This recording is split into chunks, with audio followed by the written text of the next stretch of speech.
Bom dia pai, bom dia também para você aluno. Nós vamos para mais uma aula, mas antes dessa aula nós vamos fazer uma breve oração. Oremos. Senhor Deus maravilhoso Pai, somos gratos a Ti pela vida, pela saúde, obrigado também pelas bênçãos derramadas. Continue nos protegendo, é o que te pedimos e te agradecemos por Jesus. Amém. Gente, olha só, nós vamos dar continuidade ao nosso capítulo, tá? O capítulo 4, que fala do totalitarismo, né? Nós falamos da crise de 29, nós falamos do totalitarismo na Itália. Agora nós vamos falar aqui sobre totalitarismo na Alemanha e também na Espanha, tá certo? Nós vamos dar continuidade. A aula passada nós falamos do fascismo, né, na Itália, e agora nós vamos falar então aqui da Alemanha, né, o nazismo de Hitler. Nós vamos então dar continuidade. Nós temos então aqui, eu coloquei para a gente relembrar alguns pontos importantes, né? Falando sobre os regimes totalitários. Lembrem que eu falei de algumas características, né? Nós vimos que eram de direita, tá certo? Antidemocráticos e anticomunistas, tá certo? Nacionalistas e militaristas. É importante você lembrar, tá bom? É importante você também lembrar algumas características como o incentivo à ideologia expansionista, o que vai ser então uma das características, né, desses regimes totalitários, que vai levar ao conflito, né, entre alguns países, que nós vamos chamar do conflito da Segunda Guerra Mundial. Tudo bem? Nós vamos então aqui, outro ponto importante, né, o nacionalismo, né, estimular o orgulho em relação à nação, tá certo? E torna o cidadão mais comprometido, né? Nós vimos que o fascismo trabalhou muito esse orgulho nacionalista, tá certo? Antidemocracia é uma das características também, né, dos regimes totalitários. Nós vimos isso no fascismo. E o anticomunismo, tá certo? Que se estruturam como via de oposição às ameaças vermelhas ou avanços comunistas, tá certo? Nós temos então aí uma característica que vai ser colocada em prática por esses regimes totalitários, né? O que vai ser então até mesmo uma defesa ao argumento que eles vão usar, né? E as classes elitizadas, tá certo, vão apoiar os regimes totalitários. Tudo bem?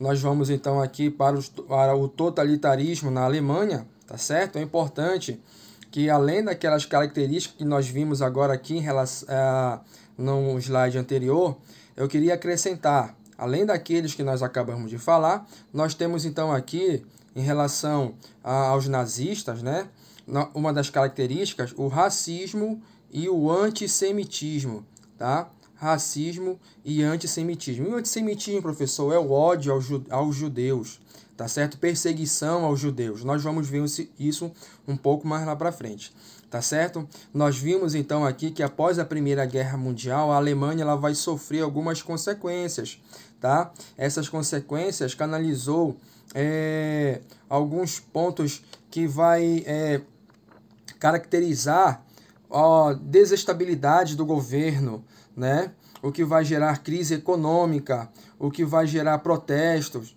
tá certo? A possibilidade de uma revolução comunista, tá bom? Nós vamos ver aqui que o Partido dos Trabalhadores Alemães era um partido inexpressivo, até que vai surgir o cabo do exército. Aí nós temos aqui Adolf Hitler, né? Que vai começar a aparecer, né, em vários protestos.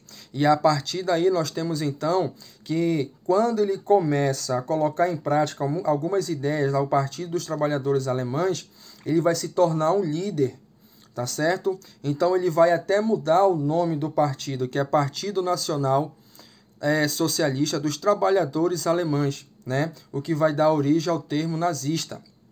Nós temos então aí, né, Hitler começa então a se tornar o grande líder do Partido Nacional Socialista dos Trabalhadores Alemães, tá certo? Quando ele começa a ganhar vários seguidores, né, para o seu partido, mais de 15 mil homens, tá certo? Foram simpatizantes a esse partido. Em 1923, o partido ganhou força por conta desse crescimento de simpatizantes, tá certo?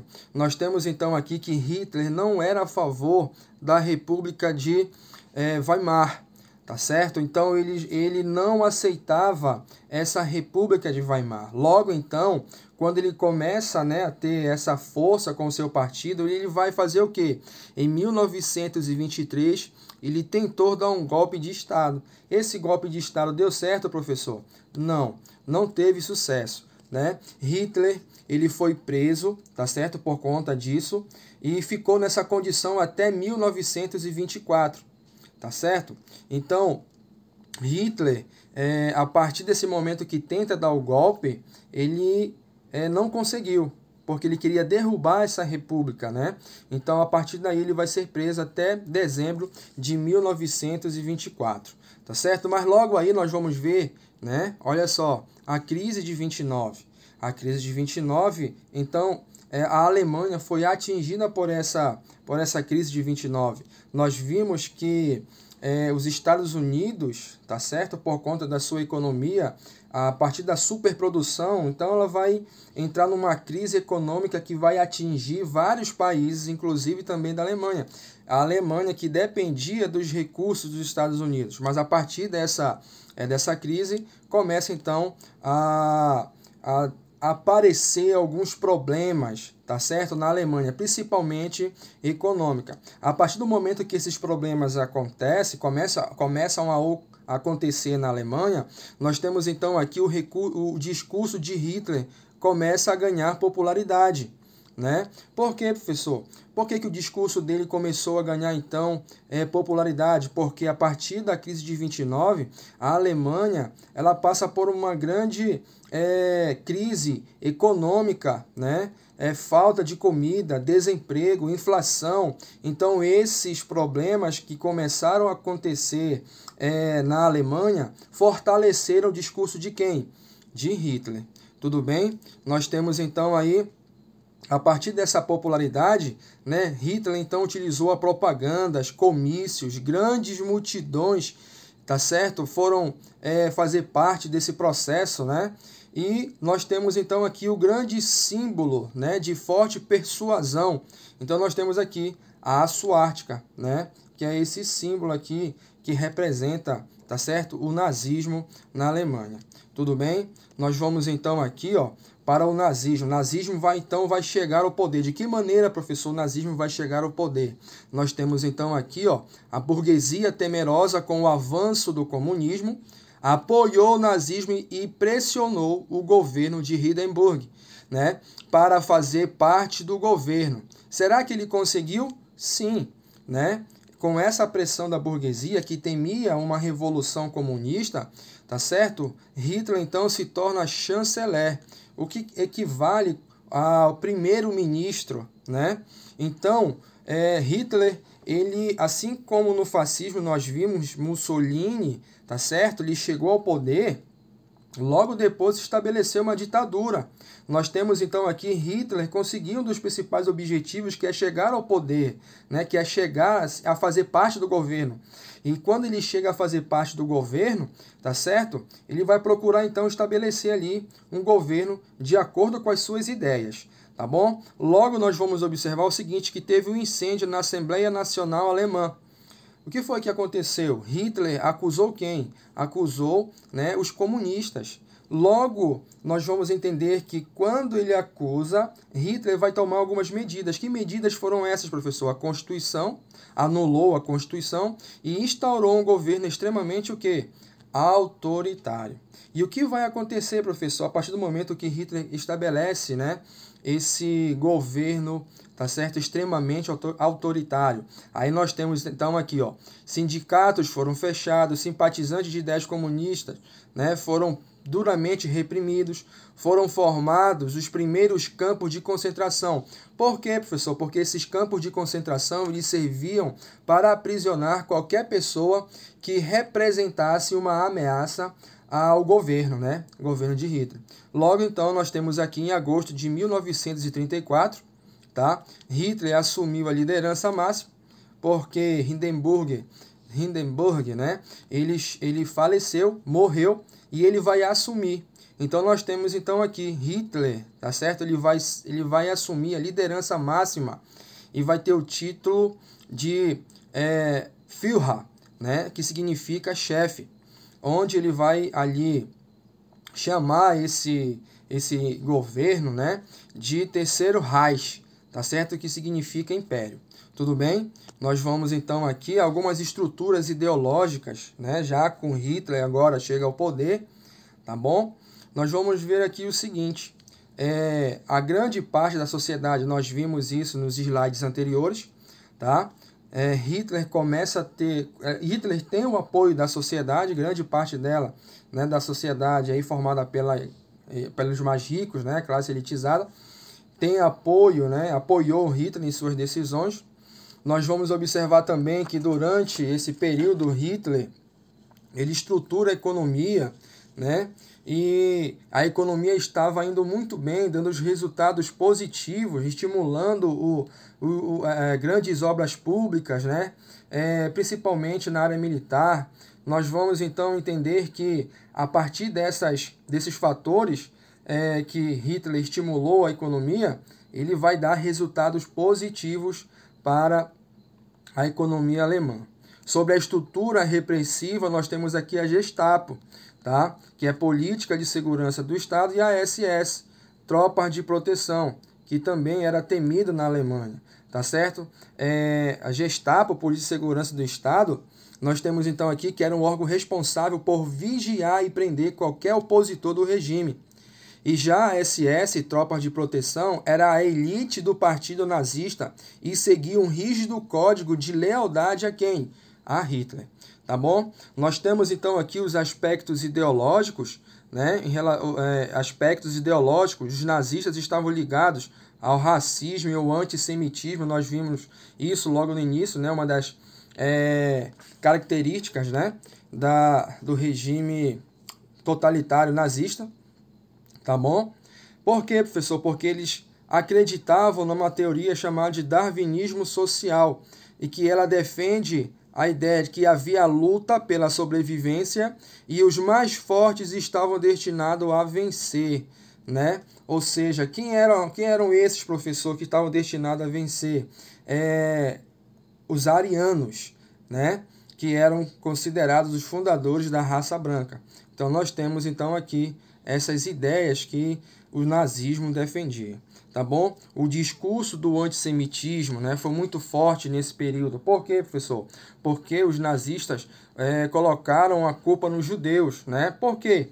Porque aqui, ó, os judeus seriam responsáveis pelo liberalismo, pela ganância, né, desigualdade e até mesmo a ameaça comunista, tá certo? Nós vamos ver então que a partir de 1934 o antissemitismo se tornou lei. E aí nós temos então que os judeus foram submetidos a terríveis humilhações e violências, sem distinção entre crianças e adultos, né, e idosos. E em 1935 nós temos aqui as leis de Nuremberg, né, onde os judeus foram proibidos de trabalhar em repartições públicas, né? Perderam seus negócios, livros de autoria judaica foram queimados, casamentos e relacionamentos entre judeus e arianos foram proibidos, tá certo? Então nós temos aí algo que foi colocado em prática pelos nazistas, né? O antissemitismo, tá certo? Isso vai ser pior ainda na Segunda Guerra Mundial, tá certo? Onde ocorreu o que nós chamamos de Holocausto, que é o extermínio sistemático de judeus. Mas nós vamos ver isso no próximo conteúdo, tá bom? Hitler, então, nós temos aqui, controlou os meios de comunicação, o entretenimento e o sistema educacional, justamente para fortalecer o quê? Fortalecer, né, as ideias do regime totalitário nazista, tá certo? Então, controlou todos esses setores para que ele pudesse, então, ter forte influência sobre o seu povo, tá certo? Ao fortalecer o exército alemão, nós temos, então, Hitler, ele sinalizava sua intenção expansionista, né? Assim como o fascismo sinalizou também a sua ideia, né, a sua intenção expansionista, vai acontecer o quê? Assim como Hitler, né, sinalizava sua intenção expansionista, nós temos então aqui, né, o que vai gerar partir do momento que vai ocupar territórios, né, vai gerar o que nós vamos chamar de Segunda Guerra Mundial. Tudo bem? Nós vamos ver então aqui, tá certo? O caminho para o totalitarismo na Espanha. Nós temos também esse outra nação, tá certo, que estabeleceu o totalitarismo. Logo, nós vamos ver o seguinte, que entre 1936 e 1939, a Espanha foi tomada por uma guerra civil, tá? Essa guerra civil, tá certo, ela iniciou da seguinte maneira. Nós temos então aqui, as origens da guerra estão em problemas que remontam ao século XIX. Por quê, professor? Porque aqui nós temos, né? Após o período de Napoleão Bonaparte, na Espanha se estabeleceu uma monarquia. Só que ocorreram vários problemas, né, políticos e econômicos, né, uma instabilidade, então, que prejudicou vários setores na Espanha. Logo, foi rápido estabelecer uma república, só que não deu certo e logo retornou, então, uma monarquia. Tá bom? Nós vamos ver que em 1931 se estabelece uma república, né, na Espanha. E dois grupos começam, então, a entrar em conflito para ter influência, né, forte influência na política na Espanha. Nós temos, então, aqui a Falange e a Frente Popular. A Falange era apoiada pela burguesia, pela Igreja Católica e pela maioria dos militares. Tá? Já a Frente Popular, nós temos então aqui os seus apoiadores que eram de vários grupos separatistas, esquerdistas, como os socialistas e anarquistas. Tá? Então nós temos aí grupos que apoiavam esses dois partidos, né, dois grupos. E houve, em 1936, houve as eleições, né, na Espanha, onde a Frente Popular ela chegou ao poder. Mas a partir do momento que ela chega ao poder, tá certo? Nós temos então aí um grande conflito pela disputa do poder. A Falange ela não aceitou, tá certo? A derrota. Então começa uma grande onda de violências com incêndios, saques, depredações de jornais, greves e ataques, né, a seminários católicos. No entanto, em 1936, tropas do general Francisco Franco desembarcou no sul da Espanha. E aí ocorre o que nós chamamos de guerra civil, e o que foi mencionado aqui logo de início. Tá certo? Em 1939, a Falange saiu vitoriosa e se estabeleceu, então, um governo ditatorial. Tá certo? Nessa guerra civil entre a Frente Popular e a Falange, quem saiu vitoriosa, nós temos então aqui a Falange, tá? Onde se estabeleceu um governo ditatorial de Francisco Franco. Esse governo de Francisco Franco foi até 1975, tá certo? Logo quando ele estabeleceu o governo ditatorial, é interessante você entender que teve apoio também do nazismo, teve apoio do fascismo, tá certo? Só que durante a Segunda Guerra Mundial, a Espanha ela ficou neutra, tá certo? Ela ficou neutra na Segunda Guerra Mundial. Por isso que o governo aqui, ditatorial de Francisco Franco foi até 1975, tá certo? É interessante você entender em relação ao fascismo e o nazismo, é que como eles tinham característica em comum em seu governo, tá certo? E até mesmo, né, a intenção de expandir, né, de conquistar territórios, aí nós temos então aqui o que nós vamos chamar de nazifascismo, tá certo? Que vai ser utilizado muito esse nome na Segunda Guerra Mundial por terem características diferentes, tá bom? Mas, professor, me diz uma coisa, quais foram os países então que entraram em conflito na Segunda Guerra Mundial? Quais foram as alianças que se formaram durante a Segunda Guerra Mundial? E aí nós vamos ver isso na próxima aula, tá certo? Valeu, gente!